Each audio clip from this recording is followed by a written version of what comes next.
রাস্তার মাঝে পুলিশের গাড়ি দাঁড়িয়ে আর সিভিক ভলেন্টিয়ারের পকেটের টাকা উড়ছে, এমন দৃশ্য যেন আসানসোলের নারসিংহবাদে নিত্য নৈমিত্তিকের ঘটনা। কিন্তু শনিবার সন্ধ্যায় এই চেনা ছবিতে টুইস্ট আনলেন বিজেপি বিধায়ক অগ্নিমিত্রা পাল। হীরাপুর থানার অন্তর্গত এলাকায় পুলিশের গাড়ি থেকে টাকা তোলার অভিযোগে সিভিক ভলেন্টিয়ার ও চালককে ধমক দিলেন তিনি। পুলিশের গাড়ির চাবি কেড়ে নিলেন তিনি। এ যেন রাস্তার মাঝে রীতিমতো সিনেমার সিন। অগ্নিমিত্রার অভিযোগ, পুলিশের গাড়ি দাঁড় করিয়ে সিভিক ভলেন্টিয়ারের টাকা তুলছে, আর তিনি নিজের গাড়ি থামিয়ে সেই কারসাজি ধরে ফেলেন। চাবি হাতে নিয়ে ধমকের সুরে বলছেন, এটা কি পুলিশের গাড়ি নাকি টাকার এটিএম? পরে হীরাপুর থানায় গিয়ে চাবি ফেরত দেন তিনি। তবে ততক্ষণে গল্পটা ছড়িয়ে পড়েছে গোটা আসানসোলে। এই ঘটনায় স্থানীয়দের মুখে মুচকি হাসি। কেউ বলছেন, পুলিশের গাড়ি তো রাস্তায় দাঁড়ায়, কিন্তু চাবি কাড়ার সাহস কজনের আছে? তবে প্রশ্ন উঠেছে, এই চাবি কাণ্ড কি শুধু নাটক, নাকি সত্যি পুলিশের টাকা তুলে নেওয়ার অভ্যাসে লাগাম পড়বে? অগ্নিমিত্রার এই কটাক্ষপূর্ণ ধমক কি পুলিশের পকেটে ঢোকা টাকার পথ বন্ধ করবে, নাকি শুধু রাস্তার ধোঁয়ায় উড়বে? উত্তরের অপেক্ষায় আসানসোল। গ্রামাঞ্চল শিল্পাঞ্চলের খবর, ব্যুরো রিপোর্ট।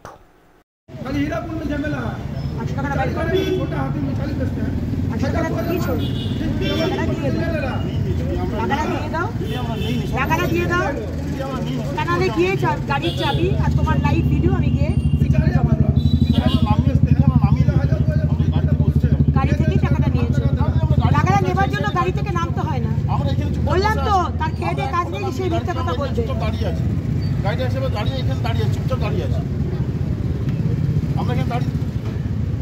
টাকাটা দেবে না তো? টাকাটা দেবে না তো? টাকাটা দেবে না তো? 100 টাকা নিয়েছে, টাকাটা দেবে না তো? টাকাটা দেবে না তো? ঠিক আছে, গাড়ি চাবিটা নিয়ে গেলাম। ঠিক আছে, সিপি অফিসে গিয়ে জমা দিচ্ছি। সিপি অফিসে গিয়ে জমা দিচ্ছি। একদম মিথ্যে কথা নয়, একদম মিথ্যে কথা নয়। শালা ঘুষখোর। হ্যাঁ, মিথ্যে কথা কেন বলবো দিদি? আমরা নিয়ে নিই দিদি, আমরা গাড়িতে বসে আছি দিদি। ব্যাপারটা এন্ড হয়ে যেত টাকাটা যদি ফেরত দিই দিদি।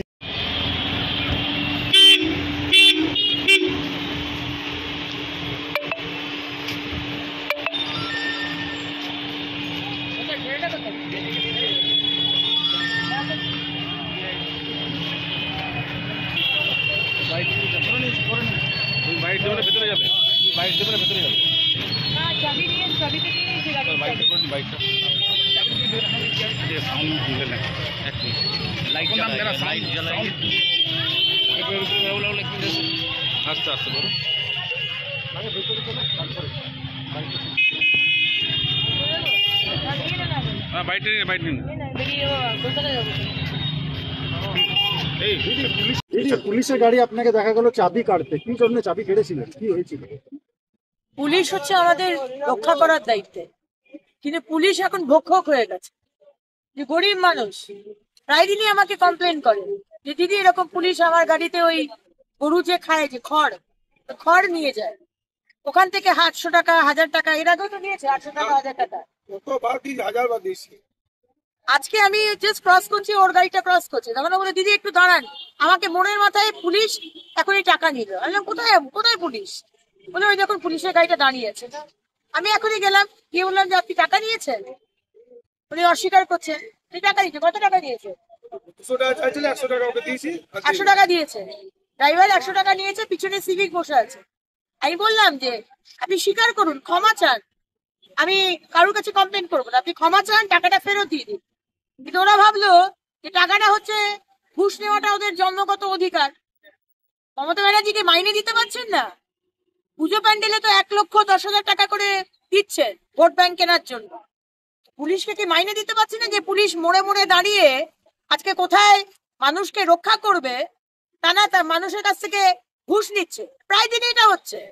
আর পুলিশ যে ঘুষ নেয় আর কাটমানি খায়, এটা তো নতুন কথা নয় যে আমার এলাকাতে করতে দেবো না, কোনো পুলিশ কমপ্লেন আধিকারিক এলে ছিল? করতে দেবো না। কোনো পুলিশ আধিকারিক ছিল গাড়িতে? সিভিক পুলিশ পিছনে বসে আছে, ড্রাইভারের নাম কি গৌরী শঙ্কর না কি বললো, গৌরী শঙ্কর সামনে বসে আছে। সিভিক কি পুলিশের গাড়ি ব্যবহার করছে? সিভিকই শুধু বসেছিল, গাড়ি নিশ্চয়ই সিভিকই ব্যবহার করছে। গাড়ির চাবি নিয়ে নিয়েছি, বড়বাবুর কাছে কমপ্লেন করেছি, তন্ময় বাবুর কাছে, এই বিষয়টি দেখুন, গাড়ির চাবি ফেরত দিতে এলাম। এগুলো বরদাস্ত করবো না। সে জানে না যে সামনে সিসিটিভি ক্যামেরা আছে, সিসিটিভি ক্যামেরায় সব ধরা পড়েছে। আপনি ঘুষ নিয়েছেন না ঘুষ নেননি এটা সিসিটিভি ক্যামেরা থেকে আমি দেখবো। যদি ভেবে থাকেন যে আসানসোল দক্ষিণে ঘুষ নিয়ে চলবে, আমি কিন্তু এটা হতে দেবো না। কমপ্লেন এলো বলে জানতে পারলাম, কমপ্লেন না এলে জানতেও পারতাম না। তাই এখন বড়বাবুর সাথে দেখা করতে এসে চাবিটা ফেরত দিতে এসেছে।